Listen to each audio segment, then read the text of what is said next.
The quality of each crystal bottle is stringently verified.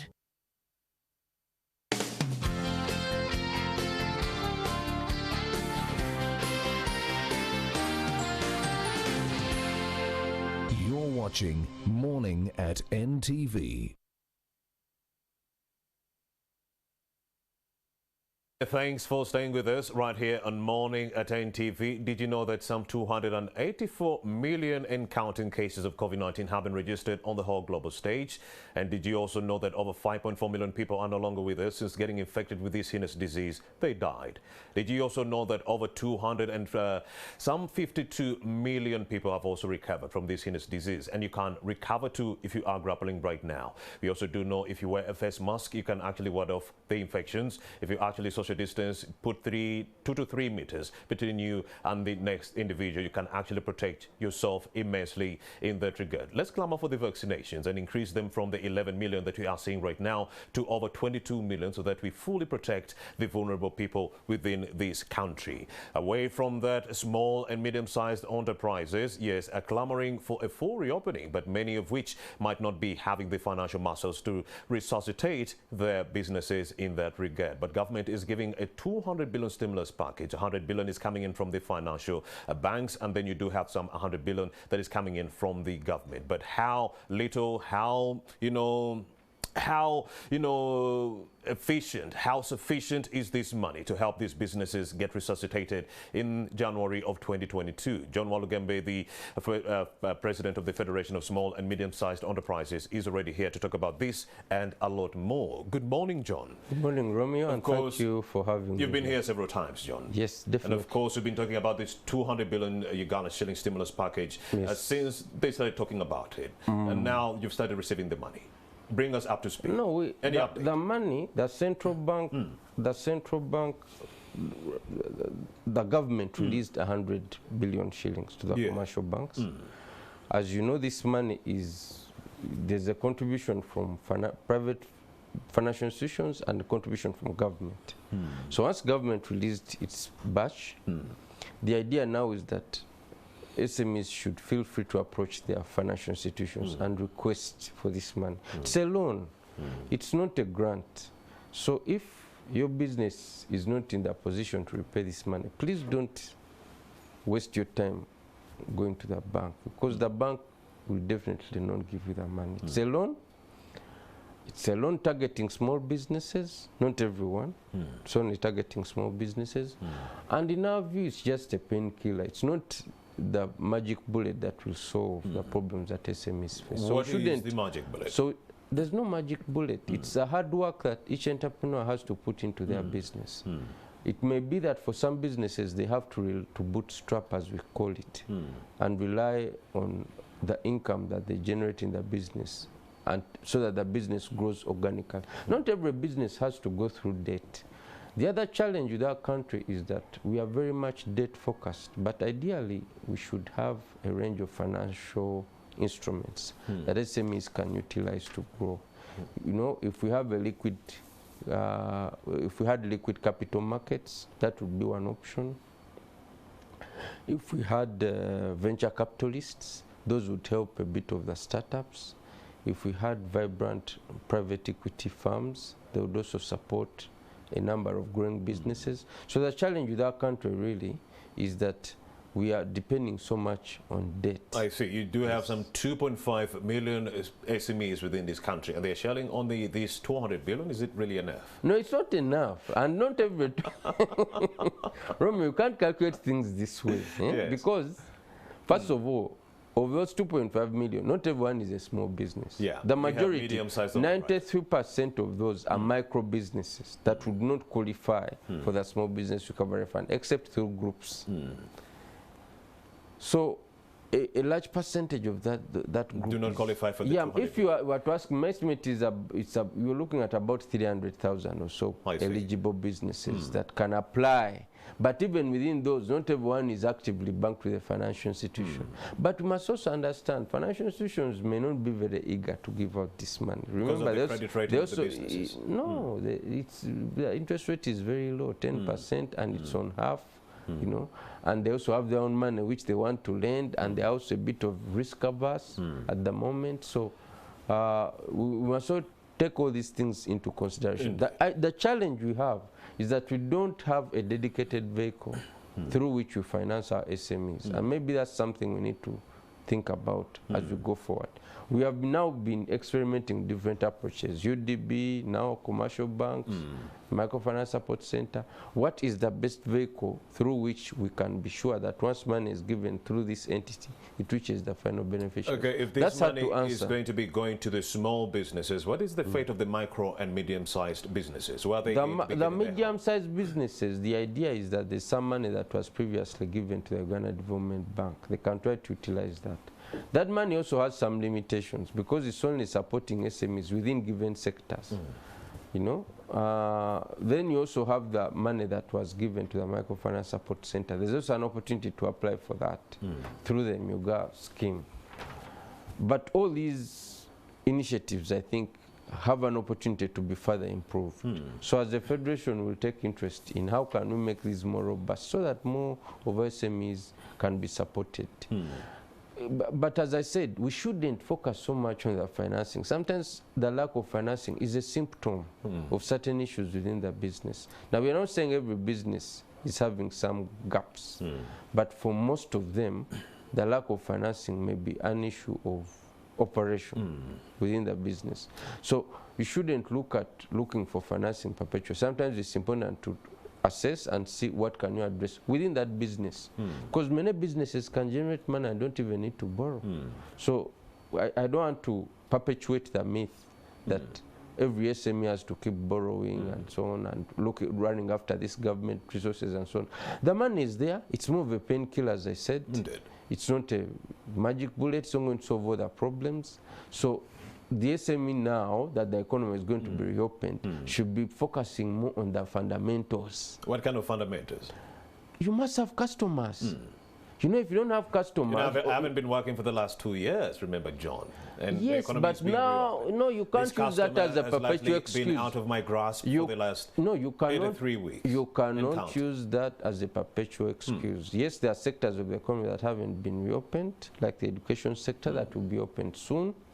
There are sectors that, yes, are open but have been disrupted, like tourism. But for most of the other sectors, they've been operational, yes, at minimal level, but, you know, but even in times of difficulty, you can distinguish yourself. And that's why I'm saying the focus should be on the customer.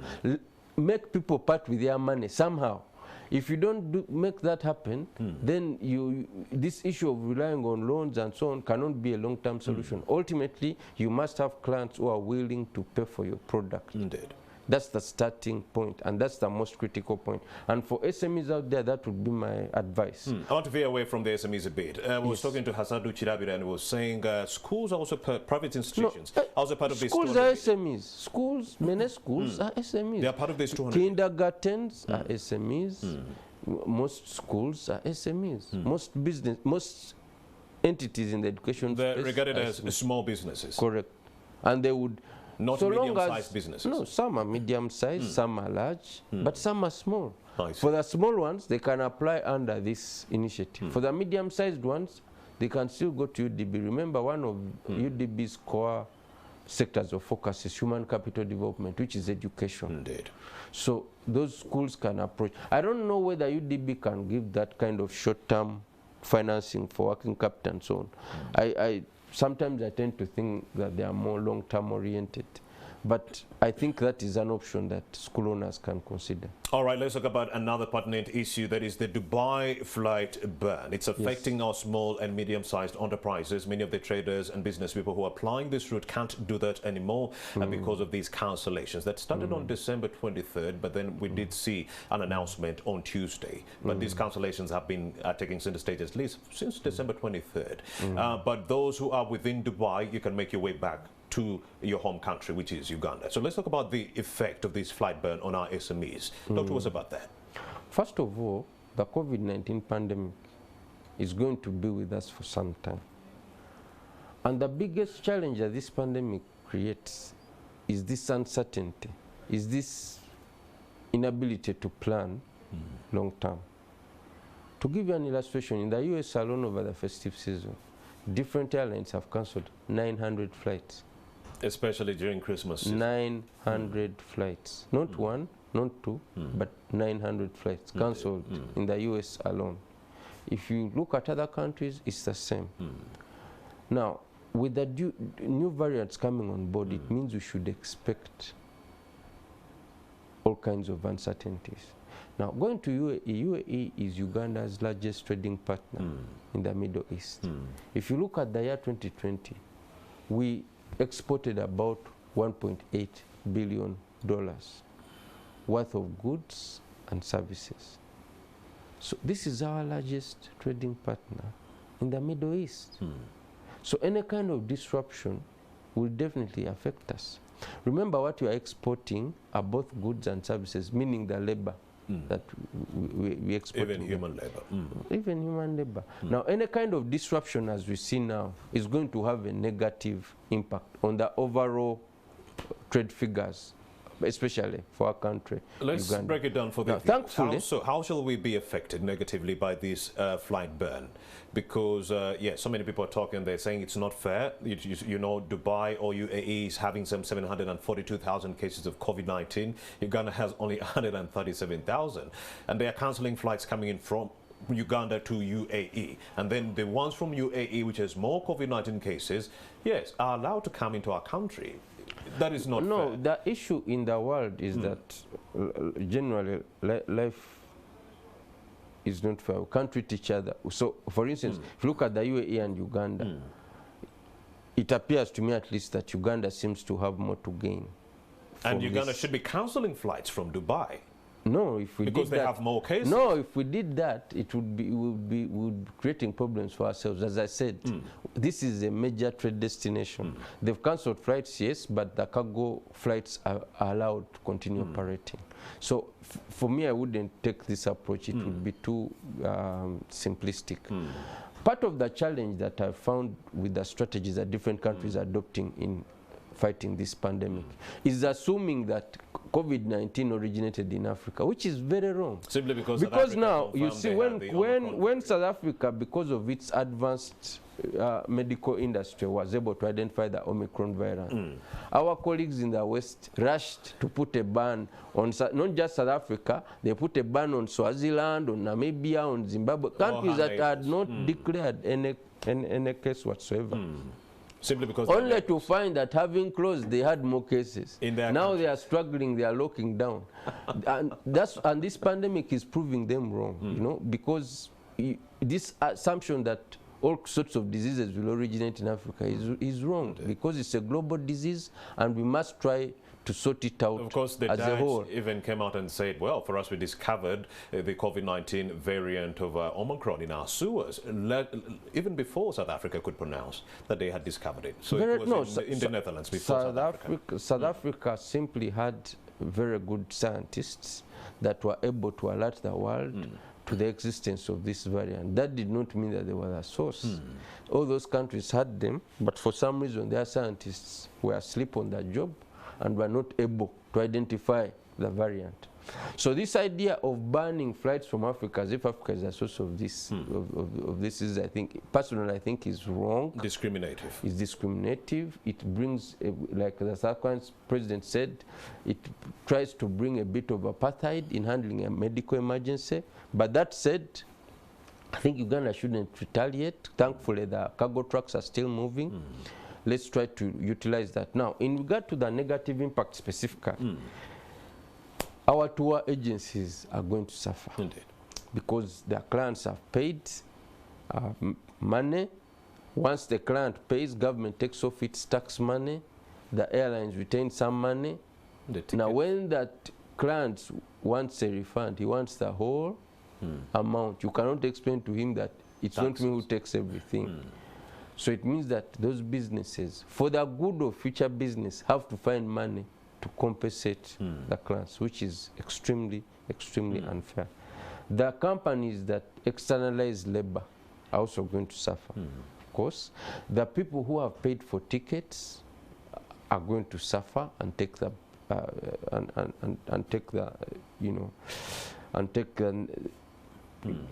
a bit of hit. So A lot of SMEs, particularly in the travel sector and in the trade sector, by the way, because a lot of our SMEs that import things from Dubai or through Dubai are also going to serve. It means they have to now work remotely, they have to trust people, they have to find agents who can help them buy and send things. So all this creates a bit of difficulty, and including our exporters, by the way, because sometimes you have to take things there physically in order to conclude things. So this will create a bit of a disruption, definitely. We hope it's not long term. We hope that the UAE government will lift this very soon, because as they'll see, it won't create any major change. Indeed. Their cases will keep going up, because in any case, these variants have been in those countries for much longer than they have been here. Or are we only worried about, you know, the length of this ban coming in from the United Arab Emirates, or do you anticipate a situation whereby other countries also follow suit? They follow UAE and also ban flights coming in from Even if Uganda? they ban, it will not have much impact, as I said. Those countries are worse. Eh? The Netherlands now is under lockdown, Austria, Germany. They 2 are, million cases. yeah, they are struggling. They are doing much worse than us. So for us, what we need to do is to just make sure we get vaccinated, we observe the SOPs, and, you know, we hope that everything stabilizes. What kind of, go ahead. But that approach of banning flights and stuff, I think, It is doesn't wrong. It doesn't work. Unfortunately, it will continue because you don't see the Philippines banning flights from the US, you don't see South Africa banning flights from the UK. Indeed. Instead, you see these select group of countries who think that they are better off at handling this pandemic and that their lives are more precious than the lives of the rest, now choosing to ban flights from our countries indiscriminately, really, because it's not based on science. Because what we are saying is that this should be a science, we should adopt a science-based way to responding to this pandemic. But if we keep doing that, we are going to create much more suffering through disrupting supply chains, through affecting small businesses, not just in our countries. You may think you're punishing Uganda, you're punishing your own SMEs that export To Uganda, to from Uganda UAE. and to other countries. So if they were to ask me, I would just tell them, you know, just make sure that your surveillance system is robust. Every Ugandan that travels to UAE, it takes a PCR test a couple of hours before they fly. Indeed.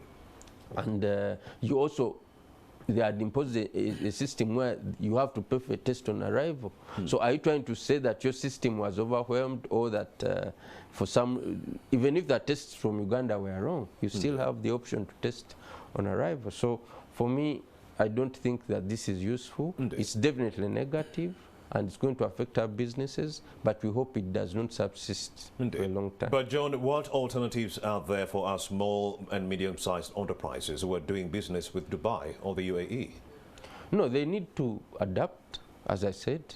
Cargo flights are still operational. So I might not go but make an order. you can make an order, you can use ICT. There are issues around trust. But if you send money to someone and then they don't deliver the things that you require, Always, yes. these are all things that happen. You know, you send money to someone and then all kinds of fraudsters take advantage of this situation. But you need to adapt and see how can you still source things without you physically going there. Can you use people that you know there to help you order, people that you trust? Okay, and is there a way of ensuring that the money reaches the actual supplier? You know, so SMEs must find a way to ensure that they are able to survive for as long as this ban is still on.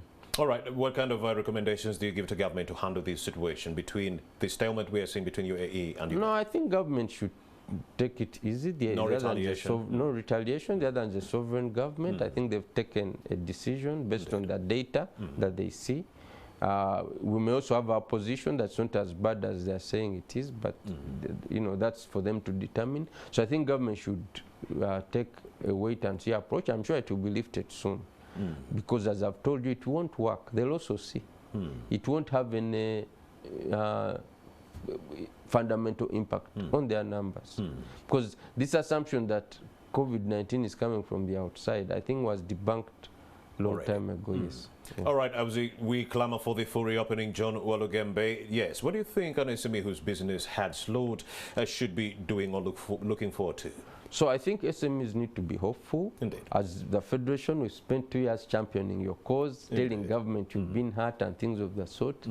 We don't want to keep on that side. It was hard to get that 200 billion. Yes, now the 200 billion has been got, whatever measures we requested for have been put in place. Now get to work. You also have a role now to play to make sure that your business is operational. At the end of the day, you are the entrepreneur.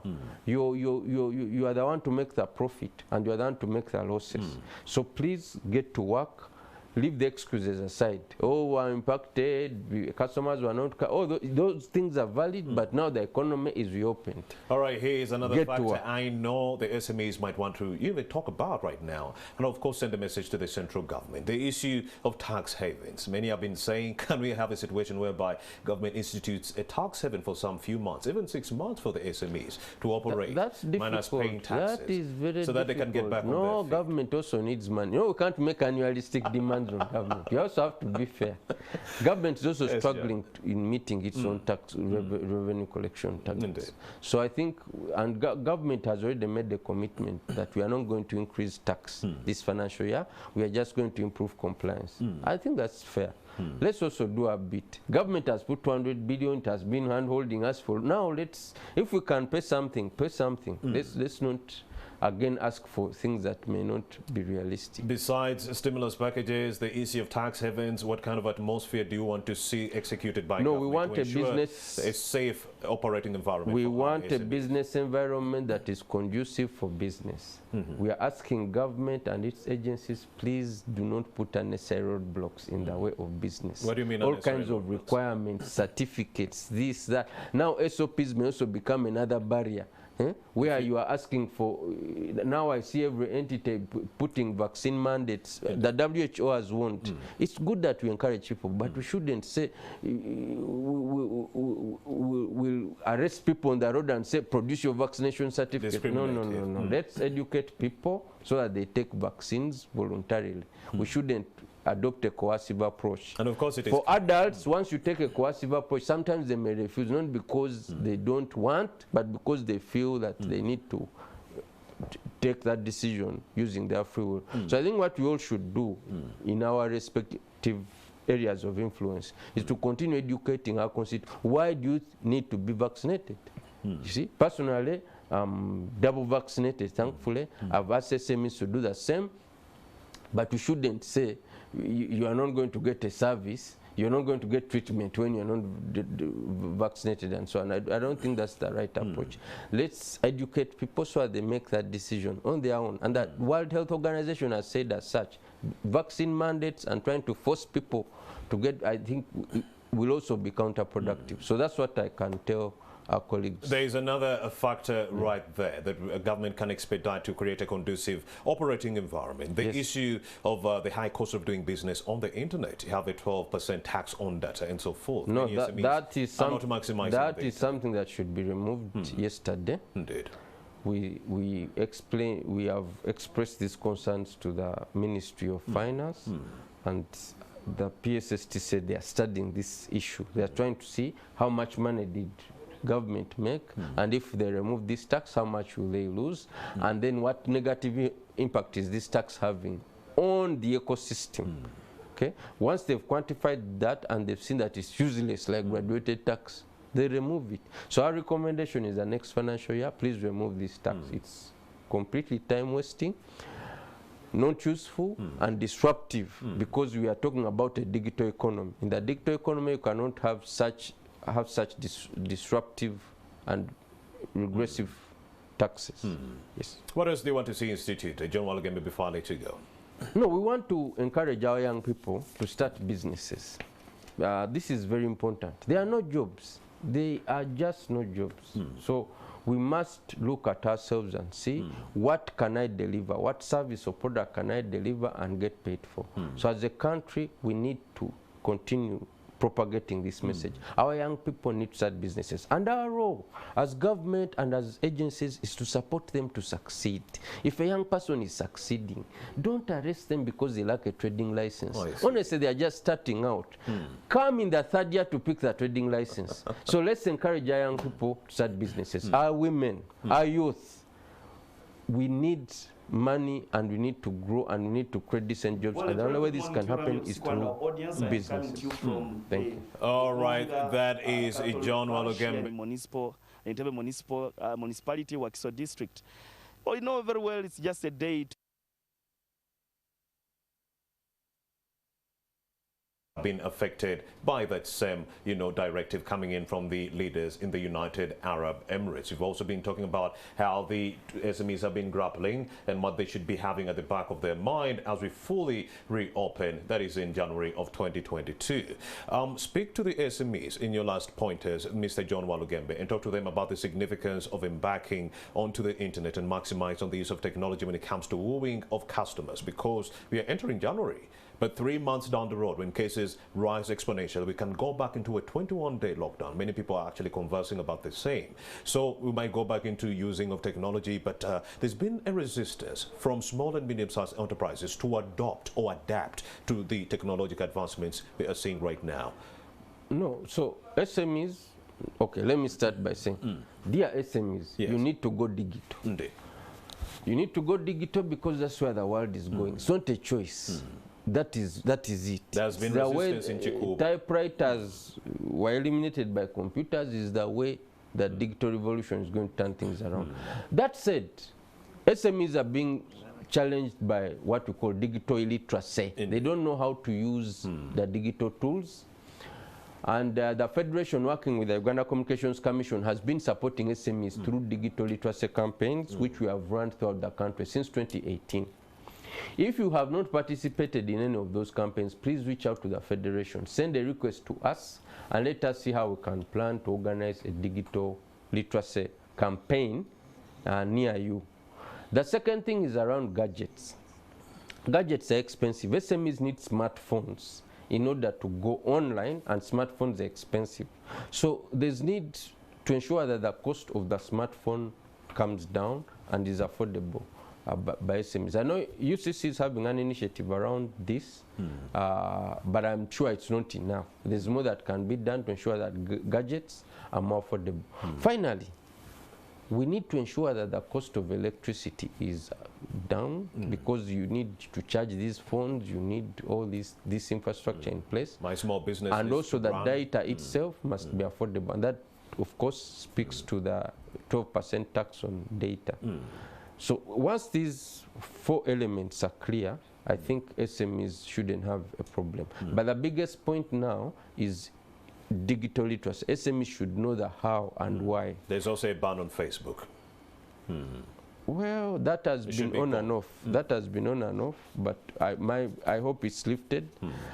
Because again, we can't promote people and say, please go online, and then you are blocking. You are putting roadblocks. It is counterproductive. So my view is, as a country, we choose to say we have to work with a digital economy and work with it, or we say it's not useful. But once we say it's useful, let's give people the freedom and make sure that those people who abuse these platforms are brought to book. Are you highly optimistic things are going to get better in 2022? They are definitely going to get better. I think the worst is behind us. Indeed. We should all go into the new year with a lot of hope. I like that. That things are going to look up.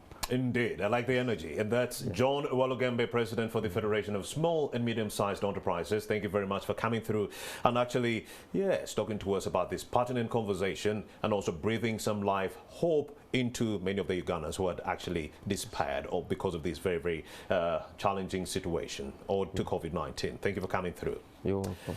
And of course, to all our viewers, thank you very much for that undeterred love and support you've accorded us. 6:30 a.m. you've been watching up to now. We are closely getting into 9 a.m. My name is Rami Busiku. To all the kings, queens, boys and girls who are celebrating their birthdays on this opportune Thursday, we'd like to wish you a joyous one, but be cognizant of the fact that Omicron is causing a lot of distress. We are experiencing an exponential increase. 500 cases are being registered this week on a daily basis. Starting Monday next week, 600 cases will be registered on a a daily basis. That is 3,000 cases per week as we move forward to the full reopening of the economy. Vaccinations are one way that we could beat this pandemic hands down. Go and get vaccinated. Good morning.